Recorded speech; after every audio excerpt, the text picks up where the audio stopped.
অনেকেই শুধু মনে করছেন বিপদ আসলেই মনে হয় লা ইলাহা ইল্লা আনতা সুবহানাকা ইন্নী কুনতু মিনাজ জালিমিন, এই দোয়াটাই পড়বে। আমরাও তো বলি না, এটা তো সবসময় পড়বে। আমরাও তো উনি কেন বা জিজ্ঞেস করেন বিপদ আসলে? একজন মোমেন তিনি বিপদে বালা মুসিবতে সুখে দুঃখে সবসময় আল্লাহকে ডাকবেন। বিপদে পড়লে আল্লাহকে একটু তুলনামূলক বেশি ডাকবেন, পেরেশানি বেশি হবেন, এটা একটা নর্মাল ইস্যু। কিন্তু একজন মানুষ আল্লাহর কাছেও যায় না, আল্লাহর নামের ধারে কাছেও তার কোনো খুঁজে পাওয়া যায় না, বিপদ আসলেই এটা আল্লাহ পাক বলছেন দল্লামান তাদউল্লাহ, অর্থাৎ বিপদে বালা মুসিবতে বলে আল্লাহ ছাড়া আর কেউ নাই। এ ব্যাপারে কোরআন কারিমের বিভিন্ন জায়গায় বর্ণনা করে দেওয়া হয়েছে, যারা বিপদকালীন সময়ে আল্লাহকে ডাকে পরে ভুলে যায়, এ ব্যাপারে অনেক আয়াত রয়েছে।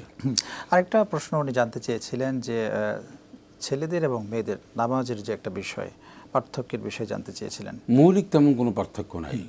রাসূলুল্লাহ সাল্লাল্লাহু আলাইহি ওয়াসাল্লাম বলেছেন যে সল্লু কামা রাআইতুমুনি উসাল্লি, তোমরা আমাকে যেভাবে দেখো সেভাবে তোমরা নামাজ পড়বে। তো এখন এটা হাদিসটার অনেক ব্যাখ্যা আছে। তো একজন নারী আর একজন পুরুষ নামাজ আদায়ের ক্ষেত্রে সেজদা দুইটা, রুকু, তারপর কোরআন তেলাওয়াত, এগুলি সব অ্যাজ ইট ইজ। কিন্তু পদ্ধতি, আদায়ের পদ্ধতি কিছু কিছু জায়গায় ভিন্ন হতে পারে, তাও হাদিস দ্বারা প্রমাণিত। সেটা হচ্ছে নারীরা দাঁড়ানোর ক্ষেত্রে, নারীরা রুকু দেওয়ার ক্ষেত্রে, তো রুকু দেওয়ার ক্ষেত্রে যে সমস্ত যে একজন নারীর পিঠটা যে সমান থাকতে হবে, পুরুষের সমান থাকতে হবে, এগুলো সব ঠিক আছে। কিন্তু কিছু কিছু ক্ষেত্রে ভিন্নতা, এটাও হযরত ফাতেমা রাদিয়াল্লাহু আনহু একটা হাদিস থেকে বা ফিকহ মাসালা যারা দেন ইমাম আবু হানিফা রাহমাতুল্লাহ আলাইহি থেকে শুরু করে ওনাদের কিছু ভিন্নতা রয়েছে। এই ভিন্নভাবে আদায় করলে নারীরা নামাজের কোনো ক্ষতি হবে না। একটা জিনিস সেটা হলো সেজদা দিতে গেলে নারীরা দেখেছি আমরা যে এই হাতের কবজি থেকে কনুই পর্যন্ত মাটিতে বিছিয়ে দেন, একেবারে জড়সড়, এটার ব্যাপারে রাসূল সাল্লাল্লাহু আলাইহি ওয়াসাল্লাম নিষেধ করেছেন। খুব চমৎকার বলছিলেন একজন দর্শক আছে। আসসালামু আলাইকুম প্রিয় দর্শক। আসসালামু আলাইকুম দর্শক, নাম বলে প্রশ্ন করুন।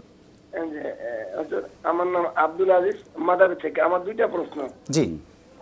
একটা প্রশ্ন হলো, আমি একটু জিনের তদবির করি। কিছু কিছু জিন আছে যার সংসার মানুষ এমন ক্ষতি করে, যেমন স্বামী স্ত্রীর মধ্যে, ব্যবসার মধ্যে, চাকরির মধ্যে, পরাপতির মধ্যে, এমনকি সংসার তছনছ করে গায়েব করে দেয়। আচ্ছা, বুঝেছি। দ্বিতীয় প্রশ্নটি করুন। ধরার পর কিছু কিছু জিন মারা যায়। এখন কিছু কিছু জিন ইমান আনে, আবার মুসলমান হইয়া হিন্দু হয়ে বেশি, ওরা বলি তোরা মানুষের ক্ষতি করবি কেন না, তাহলে তোমরা ইমান আইন না বাংলাদেশ ছেড়ে একদম রসুলের রওজা করে খেদমত করে দেখে চলে যাও, শিকার হয়ে চলে যাও, আর আসে না। এই ব্যাপারে শরীয়তে কি বিধিনিষেধ আছে কিনা? ওকে, আপনি থাকুন আমাদের সাথে, আপনার প্রশ্নের উত্তরেই যাচ্ছি। জি উস্তাদ, আপনি সরাসরি জিনদের ব্যাপারে আমার একটা স্টাডি আছে, এবং জিনদের ব্যাপারে যেটা তথ্য উপথ্য যেটা আছে সেটা এই টেলিভিশনে লাইভে এত সময় বলা যাবে না। তবে উনি যেহেতু চিকিৎসা করেন জিনের, ওনাকে বলবো যে চিকিৎসা আপনি করতে পারেন, চিকিৎসা নামে যাতে করে কোনো ধরনের কোনো প্রতারণা আশ্রয় নিতে পারবেন না, শরীয়ত বিরোধী কোনো কাজ করতে পারবেন না। কারণ শরীয়ত বিরোধী বলতে নারী পুরুষ সব মিলিয়ে শরীয়তের মানদণ্ডের উপরে থেকে আপনি একজন মানুষের সমস্যার সমাধান বা একটা দুষ্ট জিন বা শয়তানের ওয়াসওয়াসা যেটাই হোক, এই সমস্ত ব্যাপার আপনি আপনার অবস্থানটা শরীয়তের উপর ভিত্তি করে আপনি যা পারেন তাই করবেন।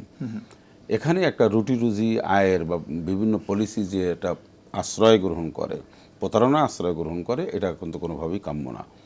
আপনারা নিজের মুখেই শুনলেন, আপনি এই লাইভেই উনি বলল যে হ্যাঁ এটা সত্য, জিনেরা নারীদেরকে তাদের সাথে অনেক ধরনের মেলামেশা করে, বন্ধুত্ব করে, নানান জটিলতা রয়েছে।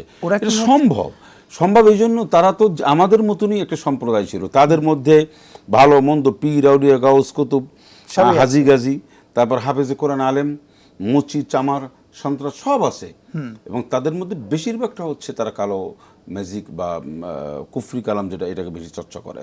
এটা তাদের জায়গা এবং তাদের অভ্যাসই হচ্ছে তাই।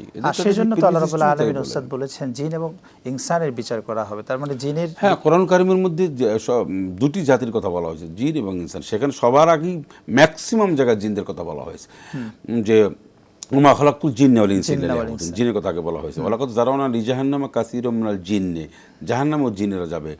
এভাবে করে জাহান্নামের ক্ষেত্রে, বিচারের ক্ষেত্রে জিন এবং মানুষের প্রসঙ্গ একাত্রে টানলে জিনদের প্রসঙ্গটা আল্লাহ পাক আগে টেনে এনেছেন। অনেক আয়াত আছে।